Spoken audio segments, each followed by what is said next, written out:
አዲስ ፈረሳ ተጀመረ። የአሁኑ ፈረሳ መሃል አዲስ አበባን እንደሚመለከት አውቀናል። በዚህ ዓመት የሚጀመር አዲስ የኮሪደር ልማት አይኖርም ቢባልም አዲስ የኮሪደር ልማት መጀመሩን አውቀናል። ይህ የኮሪደር ልማት ስራ 2 ቢሊዮን ብር ወጪ እንደሚደረግበት ነው የታወቀው። በዚህ መረጃ መሰረት አዲስ ትኩረት የተሰጠው የአዲስ አበባ ስታዲየም ዙሪያ መሆኑ ተገልጿል። ከ50 ዓመታት በላይ ብቸኛ ብሔራዊ ስታዲየም በመሆን ሲያገለግል የቆየው አዲስ አበባ ስታዲየም ዙሪያ የአዲስ አበባ ከተማን ዓለም አቀፍ ተወዳዳሪነት የሚያረጋግጡ አዳዲስ ገጽታዎችን በመጨመር በ2 ቢሊዮን ብር ሊለማ መሆኑ ነው ይፋ የተደረገው። ልማቱ ያጠቃልላል ካላቸው ውስጥ በኢትዮጵያ የመጀመሪያ በአፍሪካ ትልቅ የሆነው በአንድ ጊዜ ከ200 በላይ ሰዎችን ማስተናገድ የሚችል የህዝብ መዋኛ ገንዳ እንደሚገኝበት ታውቋል። ከመስቀል አደባባይ ጋር በምድር ውስጥ ወይም አንደርግራውንድ የሚያገናኝ እንዲሁም ከመስቀል አደባባይ ፓርኪንግ ስቴዲየም ድረስ ውስጥ ለውስጥ የሚያገናኝ መንገድ ይኖረዋል ተብሏል። የኢትዮጵያ የመጀመሪያው የስፖርት ሙዚየም በመገንባት ኢትዮጵያ ለዓለምና ለአፍሪካ ስፖርት ዘርፍ ያበለጸገችው ጉልህ የአትሌቲክስ የእግር ኳስና ሌሎችንም ስፖርቶች የያዘ ታላቅ ሙዚየም የስፖርት አልባሳትና ቁሳቁስ መሸጫና ጂምናዚየም እንደሚኖረው ተነግሯል። ከላይ የተጠቀሱትን ጉዳዮችና መናፈሻዎችን በማካተት በ6 ወራት ጊዜ ውስጥ ለህዝብ ክፍት ለማድረግ በቅርቡ ስራ እንደሚጀመርም ተገልጿል። ከዚህ በተጨማሪ በተለያዩ አካባቢዎች በተሰጠው ማስጠንቀቂያ መሰረት መንግስት ፈረሳ መጀመሩን ለማወቅ ችለናል። በአዲስ አበባ የተለያዩ ሰፈሮች ከሚደረገው ፈረሳ ጎን ለጎን በተለያዩ ከተሞችም ተጠናክሮ እንደሚቀጥል ለው የደረሰ መረጃ የሚያሳየው የውስጥ ለውስጥ መንገዶችን በማጠር ለተለያዩ አገልግሎቶች በዋሉ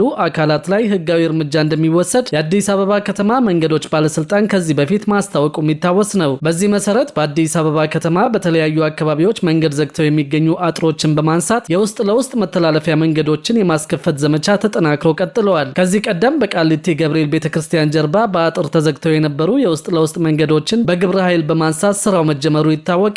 ይህ እርምጃ በከተማዋ ያለውን የትራፊክ ፍሰት ለማሳለጥና የህዝብን የመንቀሳቀስ መብት ለማስከበር ያለመ መሆኑ ተገልጿል። የአዲስ አበባ ከተማ መንገዶች ባለስልጣን ከፍተኛ መዋለ ንዋይ በመመደብ የመንገድ ልማት ስራዎችን በማከናወን ላይ ይገኛል። ነገር ግን በከተማዋ የተለያዩ አካባቢዎች የሚገኙ የውስጥ ለውስጥ መንገዶችን የህብረተሰቡን እንቅስቃሴ ለማስተናገድ ከተገነቡበት ዓላማ ውጪ በማጠርና በመከለል ለግል ጥቅም የሚያውሉ ግለሰቦች በስፋት እየተስተዋለ መሆኑን ባለስልጣን መስሪያ ቤቱ ገልጿል።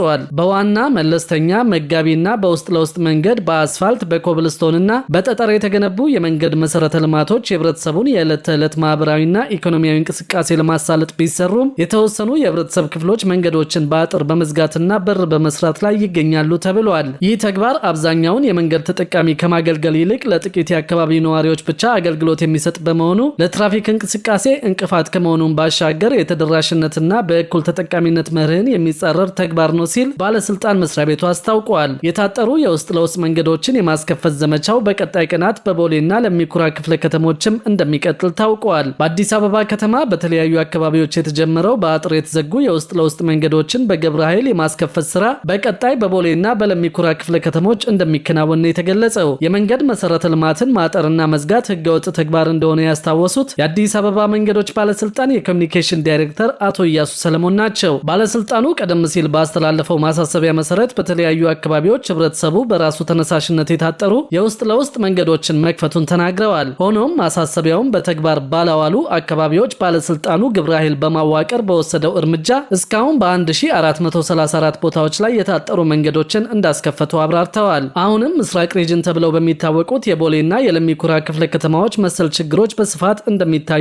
አቶ ኢያሱ ጠቅሰዋል። በቀጣይ በእነዚህ አካባቢዎች መንገዶችን የማስከፈት ስራ እንደሚከናወንም ነው የጠቆሙት። እነዚህ የውስጥ ለውስጥ መንገዶች ለመጋቢ መንገዶች የትራፊክ እንቅስቃሴን በማስተንፈስ በኩል ያላቸው ሚና ከፍተኛ በመሆኑ የተሰሩ በሮችና አጥሮች በአስቸኳይ እንዲነሱ ባለስልጣን መስሪያ ቤቱ ማሳሰቡን ከአዲስ አበባ ፕሬስ ሴክሬታሪያት ጽህፈት ቤት ያገኘነው መረጃ ያመለክታል። የውስጥ ለውስጥ መንገዶችን ሙሉ በሙሉ ለአገልግሎት ክፍት ባላደረጉ አካላት ላይ ከሚመለከታቸው የደንብ ማስከበርና የፖሊስ አካላት ጋር በመተባበር አስፈላጊውን እርምጃ እንደሚወስድ ባለስልጣን መስሪያ ቤቱ መግለጹ የሚታወስ ነው። በዚህ መሰረት በአዲስ አበባ ከተማ በተለያዩ አካባቢዎች መንገድ ዘግተው የሚገኙ አጥሮችን በማንሳት የውስጥ ለውስጥ መተላለፊያ መንገዶችን የማስከፈት ዘመቻ መጀመሩን የታወቀው የተዘጉ መንገዶችን የማስከፈት ስራ እስከ በጀት ዓመቱ መጨረሻ በሁሉም የከተማዋ ክፍሎች በተመሳሳይ ሁኔታ ተጠናክሮ እንደሚቀጥልም ተገልጿል። ከአዲስ አበባ በተጨማሪ በተለያዩ ከተሞችም ተጠናክሮ እንደሚቀጥለው የደረሰ መረጃ የሚያሳየው ህብረተሰቡም ለመንገድ መከፈት አስፈላጊውን ትብብር እንዲያደርግም መንግስት ጥሪውን አቅርበዋል። ከዚህ ጎን ለጎን አዲስ የኮሪደር ልማት ባይኖርም አሁንም የሚፈርሱ ቤቶችና